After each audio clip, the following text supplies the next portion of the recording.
All right. All right, guys. Thank you for coming. So we're going to try to keep this as short and sweet as possible, but also making sure that we get through the nitty gritty as far as the expectation of planning with all the different new things that we have going on K-5. So this is really just what we're expecting to get out of planning when we get in there. This came from, I met with my boss, and one of the questions she asked me was, what is the protocol for planning at Mort?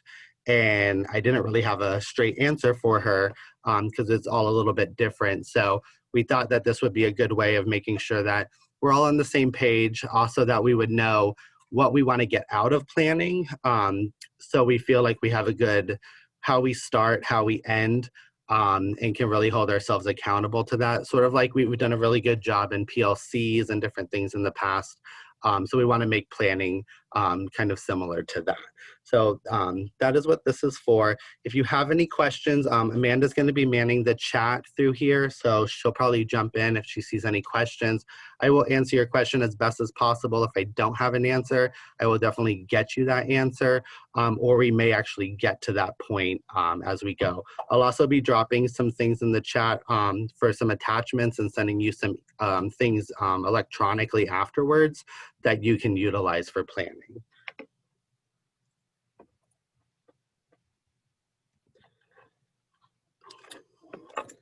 So first part is really just setting our agenda. So again, today we are going to be looking at planning norms, reviewing some grade specific frameworks for the K1, grade 2 and 3-5 frameworks, and also the LAF's lesson internalization template that you'll see, and also LAF's lesson plan template.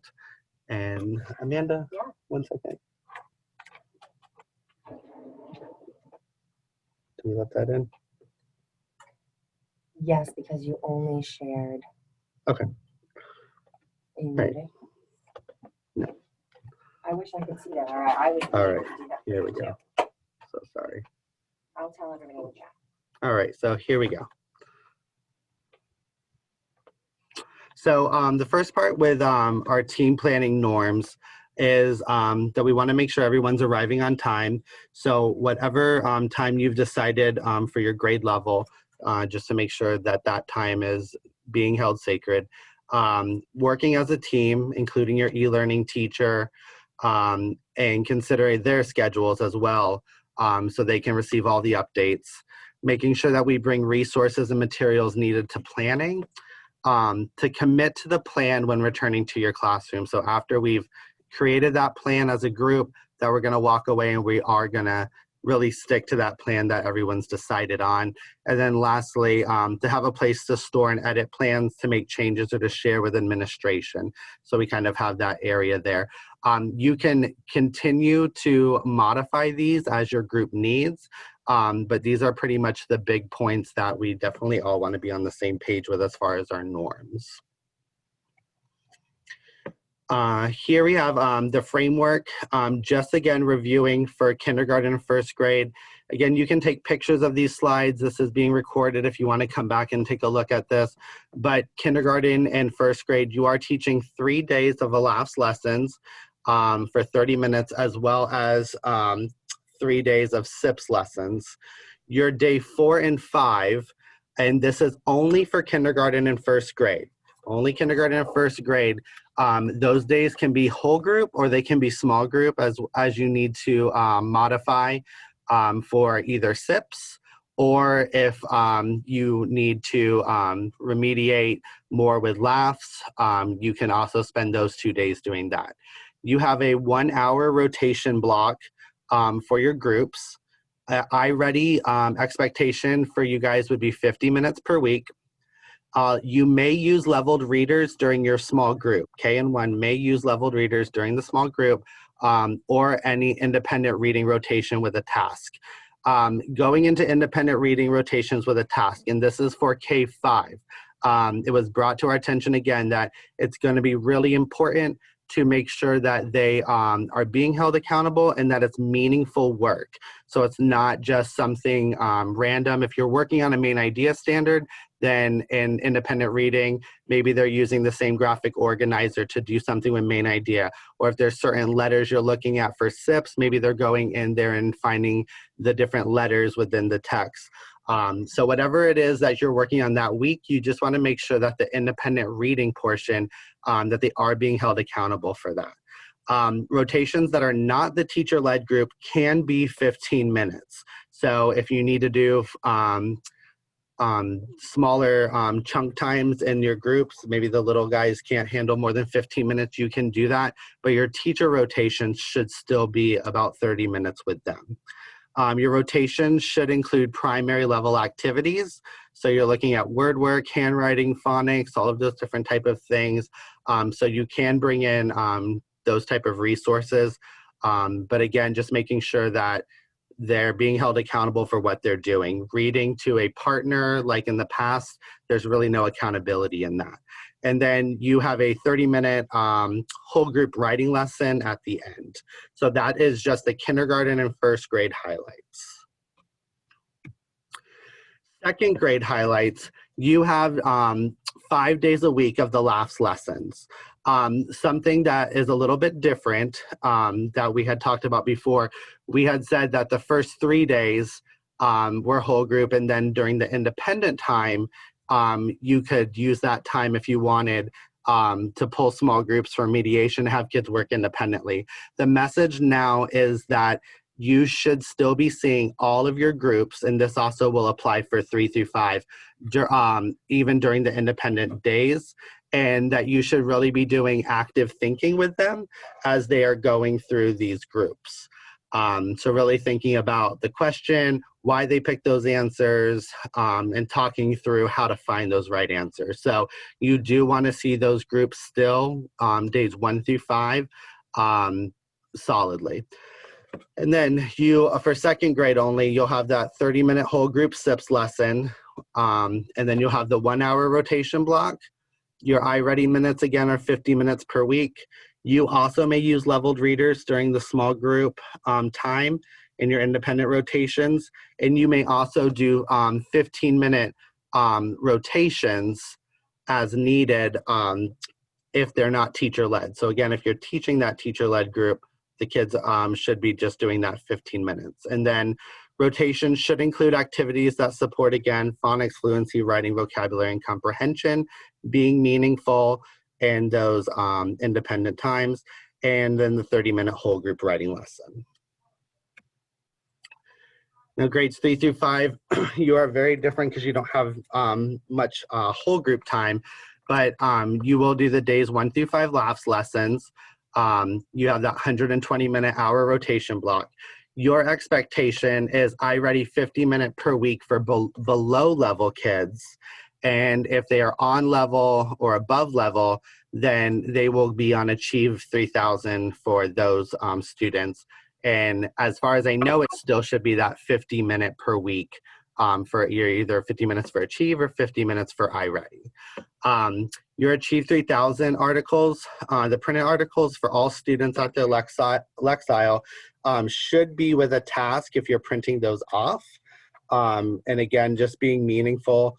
You can search for different standards as you're going through. So if you're working on something specific in the LAFS book, you can look for those same standards in Achieve. So it's a little bit more meaningful and goes hand in hand.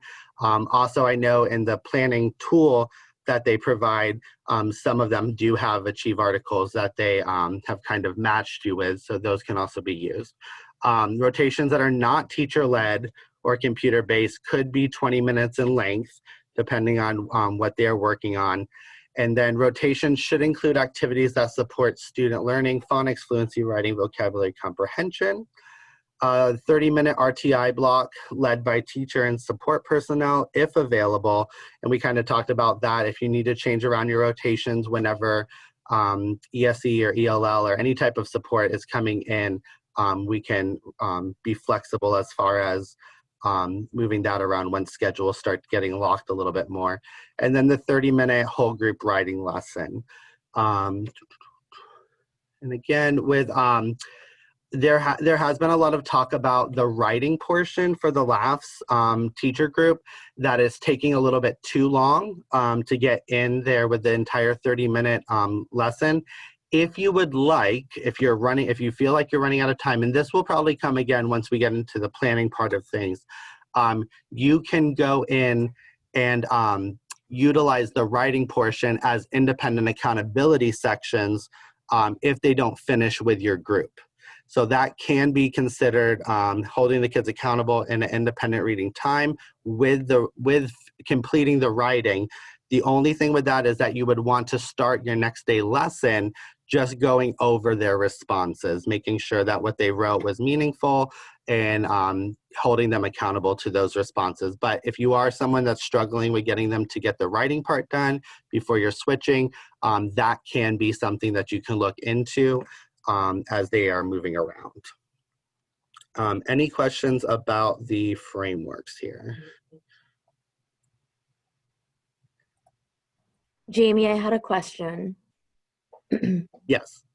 So just to clarify, when it comes to that little independent section and that rotation, I see that we're doing achieve articles, if anything, and that there's a purposeful reading task with another, like, you know, student doing task aligned to it. My question is, like, when would just like student reading like novels and chapter books take place? Can that also be in that independent reading section where Yes. you will also have like, I just wanted to clarify because that's what I had been thinking before. Is that okay as well?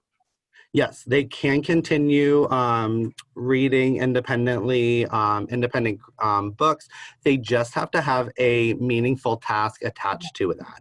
So if you're doing like a novel study or working on something where you want that, if you're working on characters and they need to infer about, you know, how the character is, or jot down any times that they're making an inference or different things like that. Again, it's really depending on what you're doing that week.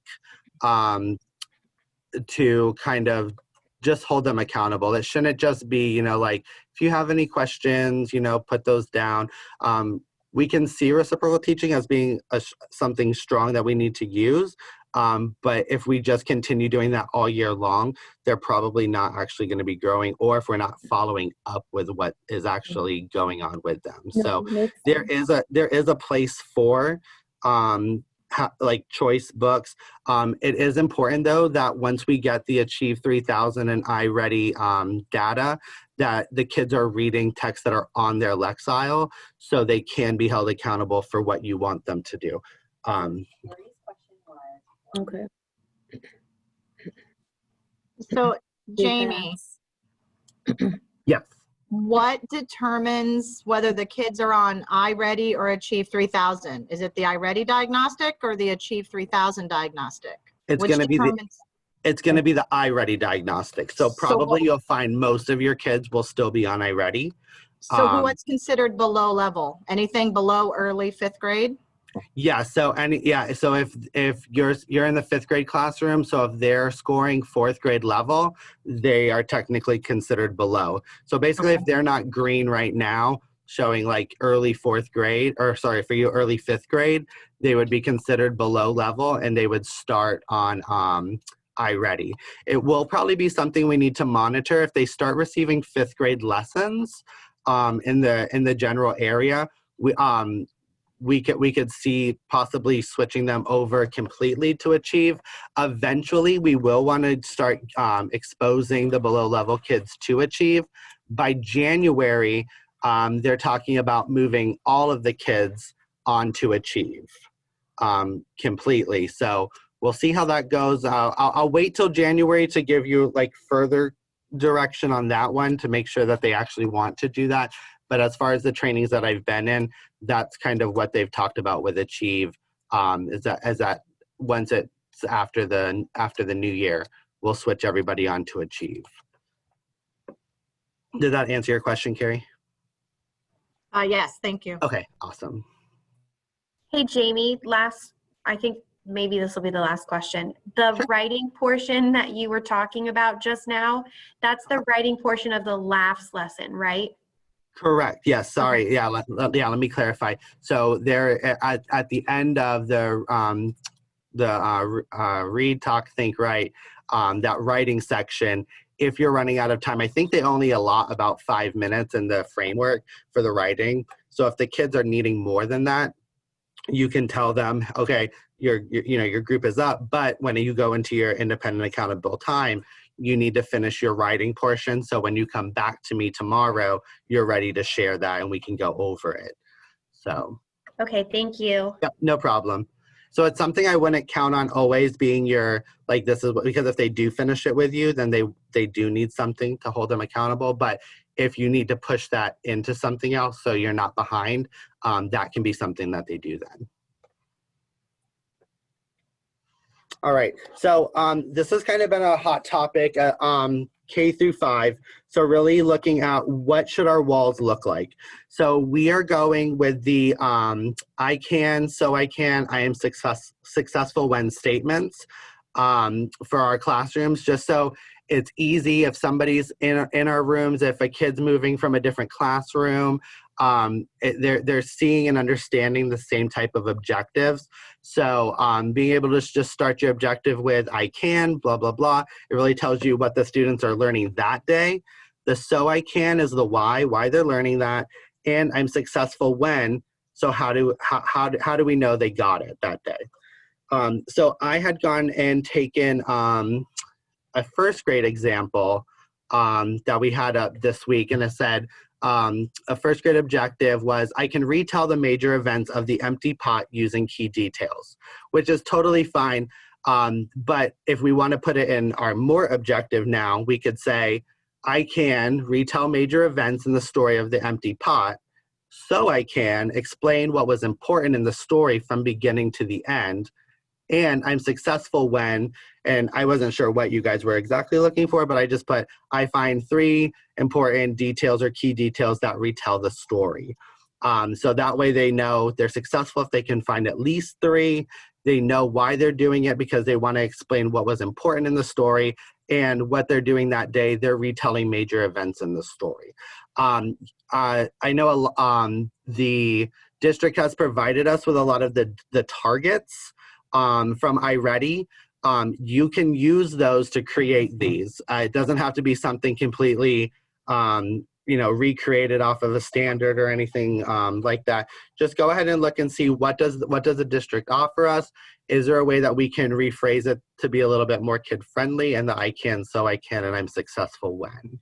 So, but this is what we'll be looking for, really K-5, just so we have it more universal across the way. So now going into lesson internalization. So in a second, I'm going to send out a form in the chat so you guys can see what this template looks like. But it's basically a way for you to effectively process and implement the lesson plans that are given to you. So it's very easy to say, oh, we already have something that's a script, but really going and internalizing it and making it our own. So we can gain just a little bit more clarity in the lesson and where we want to prioritize our instruction, as our groups are going to be differed between below level, on level, above level, extremely below and approaching, and just really thinking through the students' needs as we go. So the first part is first just thinking about the planning in general. And looking at the differences between planning alone and team planning. So looking at pros and cons of planning alone. If you're planning alone, you get to do what you want your way. It's your lesson and you can stop it if you want to. Planning happens on your time. You can take as much or as less time as you want to plan that lesson. There's no personality conflicts, at least that we hope, and then it's convenient and it's your comfort zone when you're planning alone. But some of the cons that we look at is that you don't really have a thought partner to brainstorm or collaborate ideas. It can be very time consuming and take longer than anticipated. There's no shared responsibility for the prep work. And when inexperienced with some of the new content or new curriculum, sometimes it can seem really overwhelming and extremely frustrating. So those are pros and cons for planning alone. When we really take a look at the team planning, we can kind of see that we're able to collaborate more with our ideas. We've got more effective time management.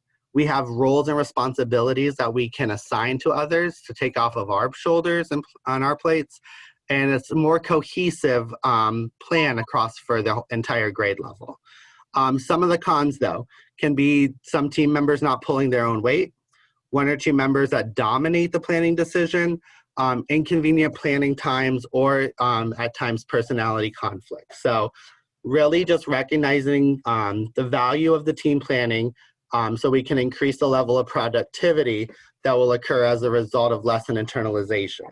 So, but you can certainly internalize a lesson on your own, but it's extremely laborious and overwhelming. So the goal is to work smarter, not harder, and lesson internalized as best as we can with the entire team. So that's really why we're pushing the team planning portion of that. All right, so 3 things that are needed to internalize a lesson. The first thing is going to be a lesson overview, which is going to take about 15 minutes, and this is going to happen before you set foot in planning. The next part is the lesson analysis, where as a group, now that you've met together, you're going to start to analyze these lessons, and that should take about 30 minutes. And then you're going to frame that lesson in about 15 minutes. Again, these times are just an estimate as far as moving in and out, but they shouldn't take, you should be able to walk away from a planning period if you've already overviewed the lesson and walk away with some good stuff. So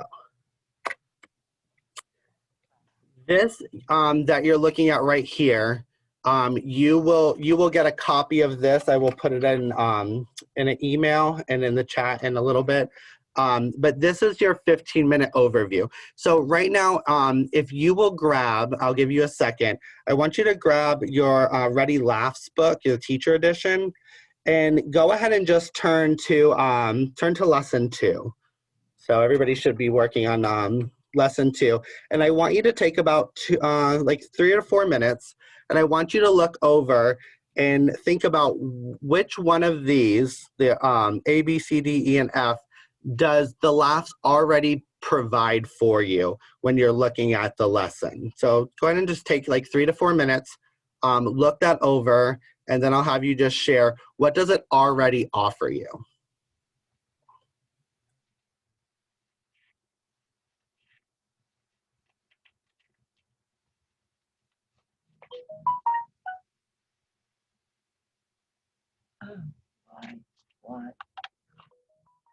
What does this lady want?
All right, would anybody like to share out of these different areas, what does the LAFs already provide for us?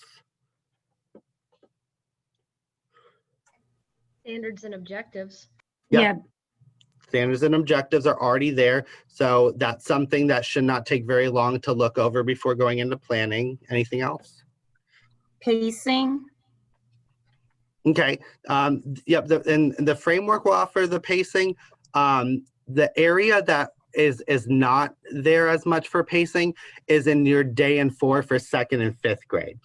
Second and fifth grade, you're going to have to really think about how you want that independent pacing to look as you're planning for that. But it does give you kind of like those days broken down. Anything else? Lesson flows there with like the way they break down the questions. Yep. Your lesson flow is there.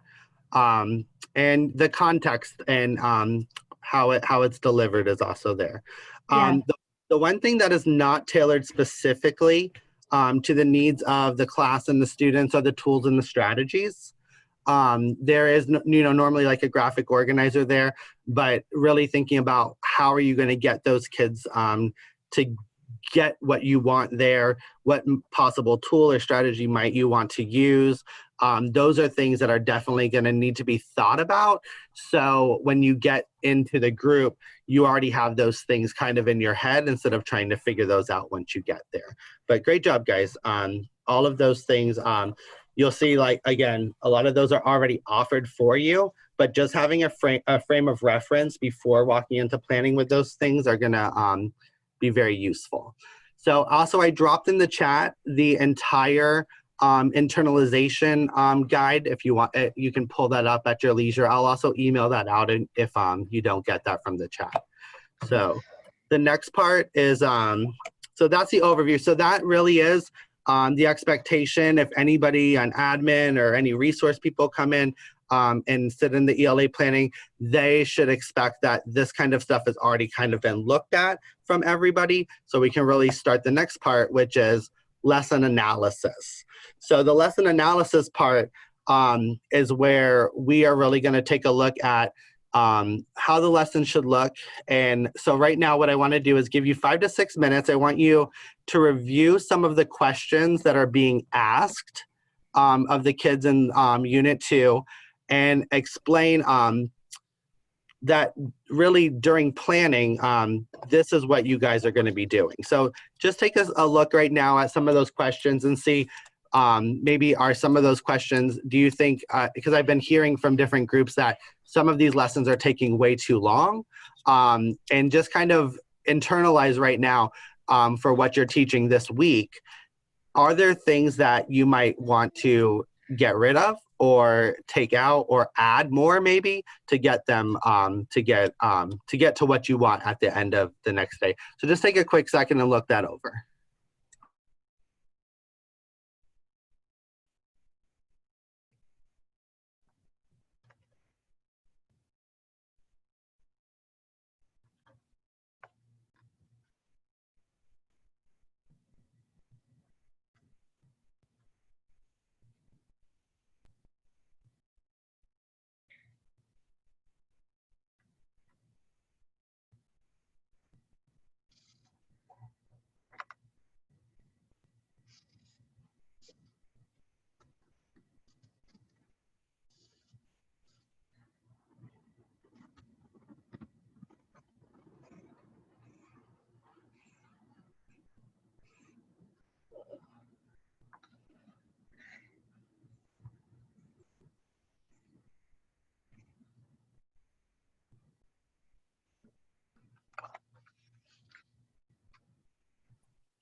Right, so as you guys are looking over those questions, be also thinking, how are we going to teach this lesson to our approaching level students, on level students, and if we have the opportunity to have those above level students, really taking a look at those questions and being able to differentiate them. Going back to the planning by yourself and planning with a team, The great thing about planning with the team is being able to support each other with this differentiation. So being able to say, hey, person A, you're going to be in charge of this content and vocabulary portion, where another person may be in charge of the scaffolding and differentiation portion. So being able to come in and say, this will be really good for our below level kids, or this will be good for our above level kids, and being able to put all of that in. But also just being able to plan with the group and really see who maybe works the best. If you have a teacher that is working really great with below level kids, maybe they take on how to plan that laughs lesson for those kids. And maybe you have somebody that works really well with the on-level gifted kids and can really say, you know, these are the questions we want to ask to push, or here's some extra scaffolding to get them even higher up into that standard.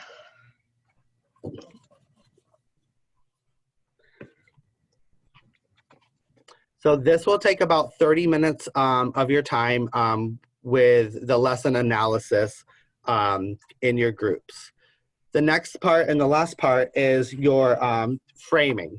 So again, like we did in the first one, take a second and look at A to E and determine which one of these is already given for laughs.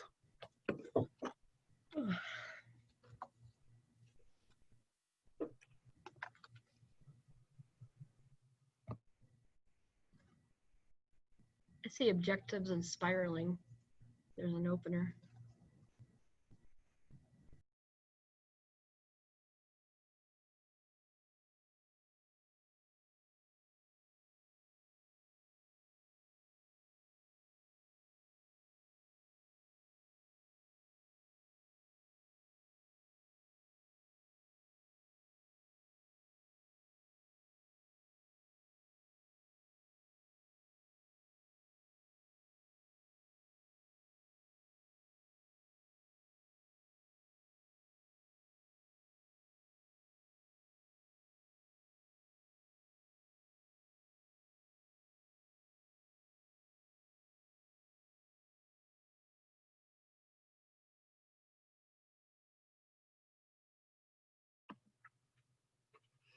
All right, would anybody like to share, so what sections is already supported within the Ready Laughs books? Objectives, spiraling, and opener. Okay, so yep, so the objectives is there. The spiraling is going to be important to consider because this should be done by looking at those prerequisites also that need to be taught. And then the opener, and I will say with the opener, you're going to want to really determine how do you want to engage and hook the kids that day. So that is something that you may want to elaborate more with. Definitely that getting started portion has been missed by some teachers. So we definitely want to take a look at that getting started on day one and making sure that we're doing all of that. I would say when you guys come and plan, I know there's a lot of stuff that the district is offering through Commons. There's stuff that they are offering through the lesson plan part. But the most important thing that I think you guys should be utilizing is that just the teacher text. If you want the extra to be on the side, that's fine. But I would be using that teacher text more as the planning go-to than anything else at this point, because it has everything there, and then you as the teacher can pick and choose what's going to really push the kids at their level the most, as those plans are really kind of cookie cutter, and you'd have to go through and differentiate them anyways. So definitely make sure that you're using that. And then the assessment is also given to you already. If you're trying to utilize this with homework, again, just be prepared to hold the kids accountable for that, or else it may not come off as purposeful as you may want. But I would definitely take a look at that. But yes, so we have all of those things. So again, the lesson framing, If you've already kind of gone through, looked at that, this part should be pretty quick for you to go through and really determine how they're going to assess what that criteria for success is going to look like. And then that will form straight into our Mort objectives that we've kind of already gone through.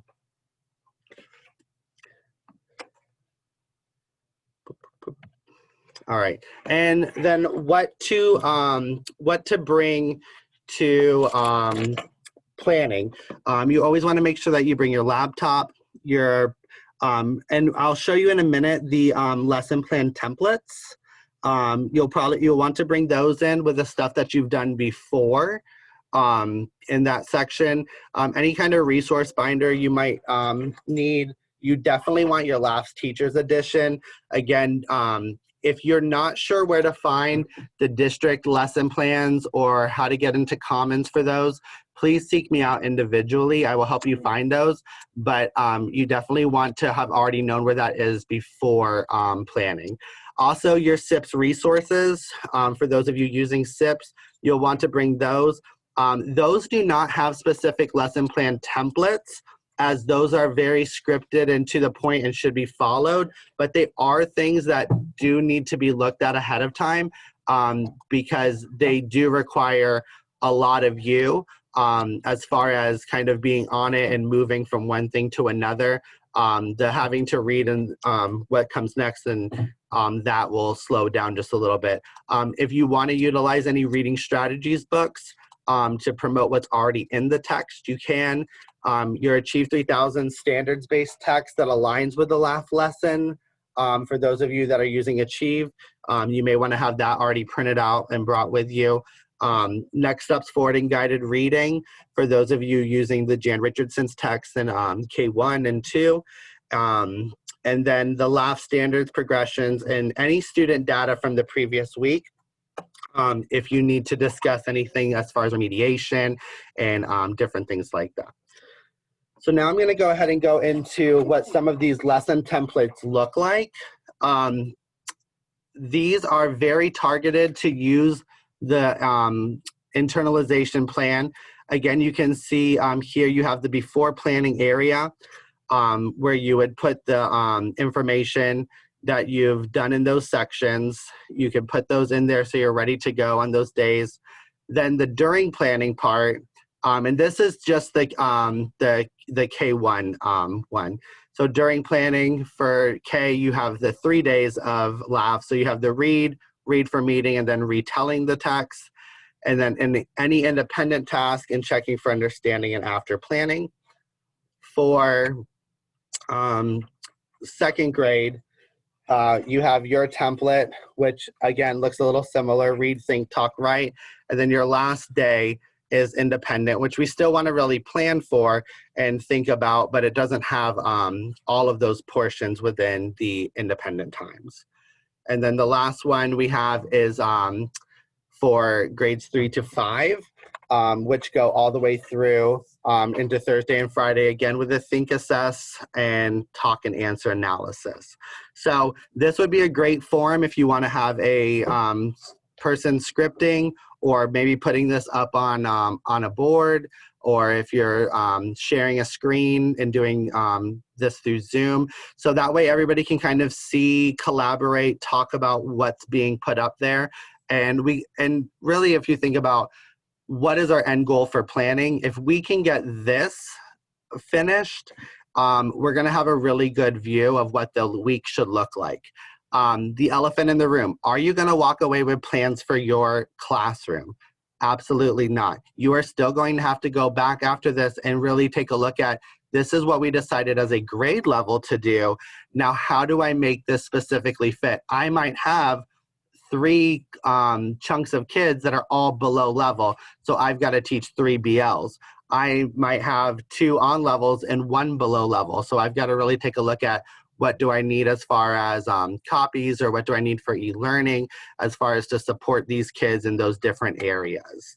I'm going to send out these templates to you guys, as well as the one thing that we didn't get to talk about a lot are these where it says level 1, level 2, level 3. For grades 3 through 5, we used to use the academic, the ALDs, the level descriptors. I'm going to be sending out CUDs for grades K through 5, which really explains what the kids know, understand, and need to be able to do. I'm going to share those right now for each grade level in the chat. I want you to just take a second to, here's first grade, second, third, fourth, fifth, and kindergarten. So again, I just shared in the chat the CUDs, which again are what the kids should know, understand, and do. If I open up the third grade CUDs, and let's say I go to, let me share my screen with this.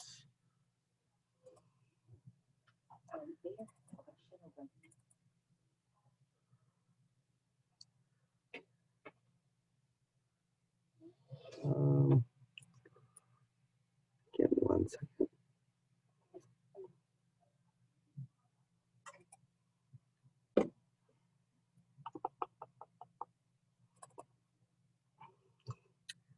Here we go. Can you guys see my Word doc here?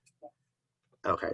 So from here, this will break down every standard as far as what the standard is, the anchor standard, what the kids need to know, and then what they actually need to do to master those standards. If you go down to the second page, you will see the learning progression. So where it said a 1, 2, and a 3, a 1 would be with prompting and support, they are able to complete the task. With a 2, they can identify the main idea of a text or list supporting details in the text. And they know what it is meant by main idea, key, supporting details, evidence, recounting. But if they hit this 3 here, then they can determine the actual target standard, which is determining the main idea of the text and recounting key details and explaining how they support the main idea. If you look up here at the 4, this is going above and beyond, which is why it has the little asterisk. So if they're doing that, then they're actually getting enriched within that standard. So as we're going through and looking at these laughs, we can really see what exactly do the kids need by this target standard. This is something that grades K1 and 2, you did not have because these really went off of the standards for FSA, but this really will break it down for you the same way as far as what they should be expecting from that. And we are almost done with the PowerPoint, and then I will take any questions you guys have. Sorry.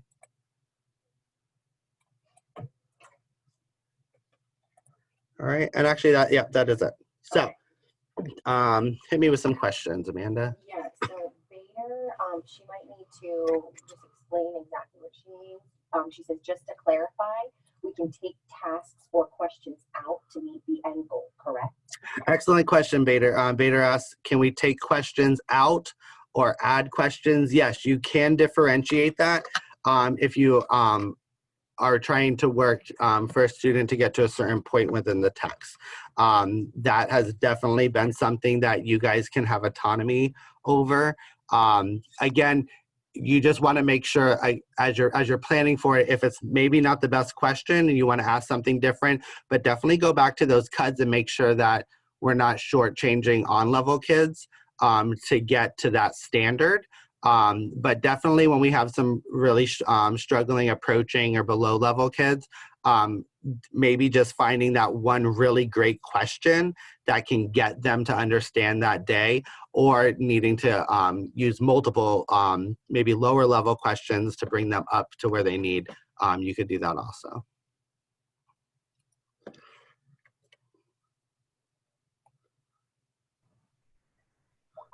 Can I paste the reading? Who is? That's Hernandez. Oh, Miss Hernandez. Yes, Miss Hernandez, because kindergarten and first grade has that extra day you sure can pace that reading lesson to be 4 days instead of 3, if you would like that. Or if you want to just do 3 whole group times, and then maybe a small group and continue a day 4 with kids that are struggling a little more in small group, you can do that also.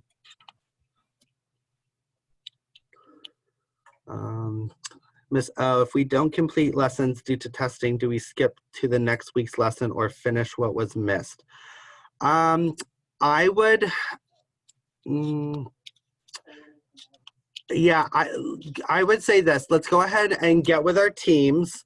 Another big a note that came out today is the big thing where we were trying to really stay on track right now, and I know the craziness of all the testing was because of the ELA monthlies. We are no longer doing ELA monthlies. They sent out a thing saying that they feel that the iReady data and the Achieve data that teachers will be getting in intermediate should be enough to not need ELA monthlies also. So I would say if we're in a crazy situation right now with where we are in testing, and we don't really want to miss these important, because again, the last book builds on the standards as they go. So these standards, if they're missing these 1.1 and 1.2s, it's going to be harder for them as they get on. So if we need to take a second and look at how we need to consolidate maybe our plans as we plan this week, that should be fine. The big push was that these ELA monthlies were coming out. We didn't want to fall too behind. And again, we don't want to fall too far behind, but testing is upon us, and we know that they didn't really account for that as we were going through. So I think as long as you and your team are all on the same kind of thought process of where everybody is or how to consolidate, I think that should be fine.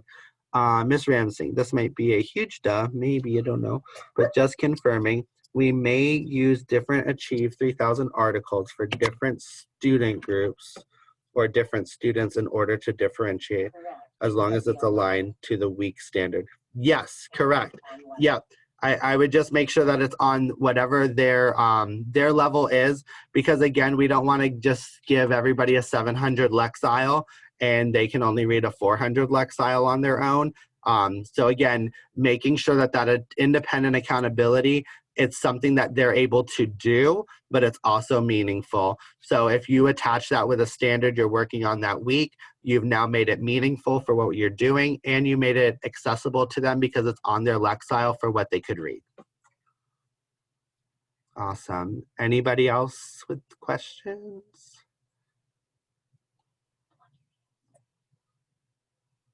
Oh, yes. 2, are we able to spiral back to a past standard if we see that a student has struggled with it from a previous week, keeping in mind that in small group, we also hit the current standard during independent reading? Yes, you can.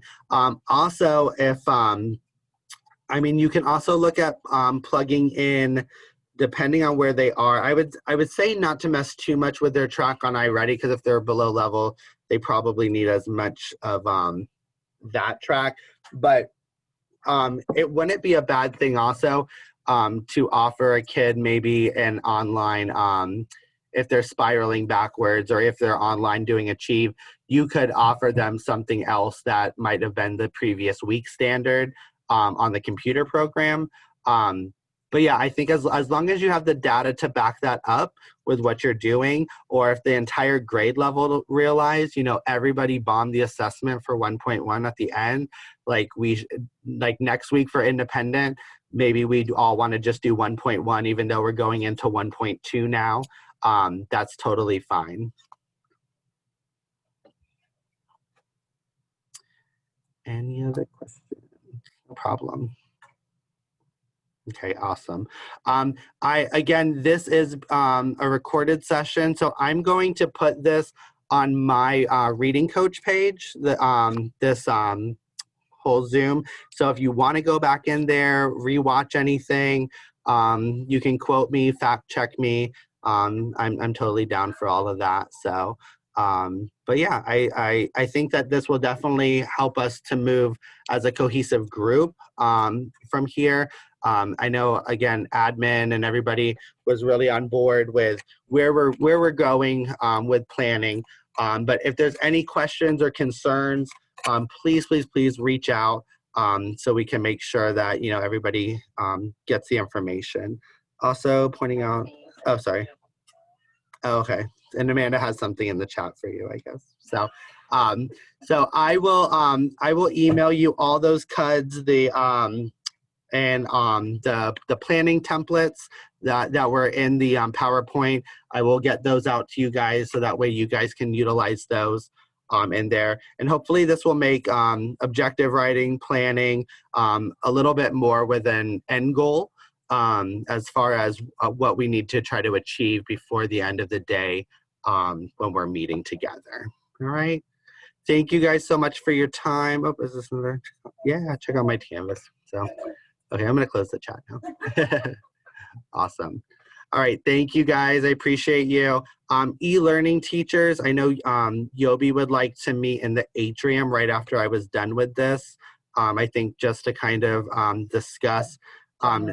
Jenny, if you text me your Zoom link, I will get on my phone and Zoom you into that, okay?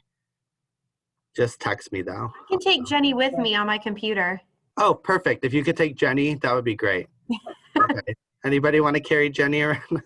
I will. Okay, awesome. All right.